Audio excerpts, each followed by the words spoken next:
हज़रत इब्राहीम की औलाद विचों अल्लाह ताला ने कई नबी अते बादशाह भेजे। उन्हां विचों एक बजुर्ग बादशाह भी आए। वो बजुर्ग बादशाह हर वेले अल्लाह की भगती करते सन अते अल्लाह के हुक्मां की पालना करते सन। अते उसे समय दौरान एक ईसाइया नाम के नबी भी आए। कुछ समय बाद जदों वो बजुर्ग बादशाह बीमार हो गए तो अल्लाह ताला ने ईसाइया नबी नूं उस बजुर्ग बादशाह कोल भेजिया अते कहा कि तुसीं हुण मर जाना है। नबी ईसाइया का यह सुनेहा सुन के उस बजुर्ग बादशाह ने अल्लाह ताला दे नाल गिले शिकवे करने शुरू कर दिते अते अल्लाह अगे रोना गिड़गिड़ाउणा शुरू कर दिता। अल्लाह ताला ने उस बजुर्ग बादशाह का रोना कबूल किया अते फिर ईसाइया नबी नूं उस कोल भेजिया ते कहा कि उसनूं कहो कि उसकी उम्र 15 साल होर वध गई है। इस तो बाद उस मुल्क के गुआढ़ी मुल्क के बादशाह नूं उन्हां दी बीमारी अते ठीक होने बारे पता लग्या। उस मुल्क के लोग अपने ही बनाए हुए झूठे रब की इबादत करते सन।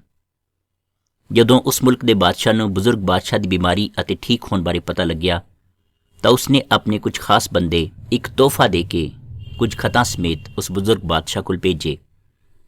जदों वो बजुर्ग बादशाह कोल पहुंचे तो उस बजुर्ग बादशाह ने महल की कल्ली कल्ली चीज़ नूं उन्हां नूं विखाया। तां ईसाइया नबी ने बजुर्ग बादशाह नूं पुछया कि तुसीं की कर रहे हो। तां बजुर्ग बादशाह ने दस्सिया कि ये गुआढ़ी मुल्क के बादशाह के खास बंदे हन, मैं इन्हां नूं अपना महल विखा रहा हाँ। तां ईसाइया नबी ने उस बजुर्ग बादशाह नूं कहा कि ये चंगा नहीं है। ये वो लोग हन जो तेरे उपर हमला करनगे, जो तैनूं हरा देणगे अते इस तो बाद तेरा धन दौलत लुट लैणगे, तेरे बच्चियां नूं तेरी औलाद नूं गुलाम बना लैणगे। 15 सालां बाद अल्लाह नूं मनण वाला वो बजुर्ग बादशाह मर गया। इस तो बाद ईसाइया नबी ने उन्हां लोकां अगे अल्लाह दा सुनेहा पेश किया अते कहा कि हज़रत इब्राहीम की औलाद विचों जो अल्लाह दा सेवक आवेगा वो बहुत सारे लोकां नूं उन्हां दे गुनाहां दी सज़ा तो छुटकारा देवेगा। वो बहुत सारे लोकां दीयां बीमारियां दा इलाज कर देवेगा अते वो लोकां लई बहुत ज़्यादा दुख बर्दाश्त करेगा।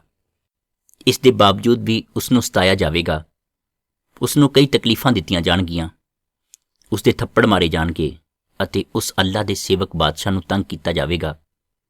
पर वो अपने मूहों उफ नहीं करेगा।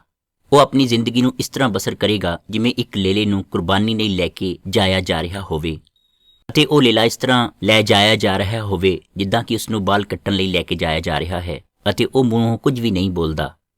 इस तरह वो अल्लाह दा सेवक, वो अल्लाह दा बंदा कई लोकां दे गुनाहां नूं अपने नाल लै जावेगा अते कई लोकां नूं गुनाहां दी सज़ा तो छुटकारा देवेगा। इस तो बाद उत्थे होर बादशाह हुए पर वो बादशाह बुरे कब्बां विच फस गए अते अल्लाह तो नहीं डरदे सन अते उत्थे दे लोग उन्हां नूं मन्नण वाले लोग भी हर वेले गुनाह करदे सन।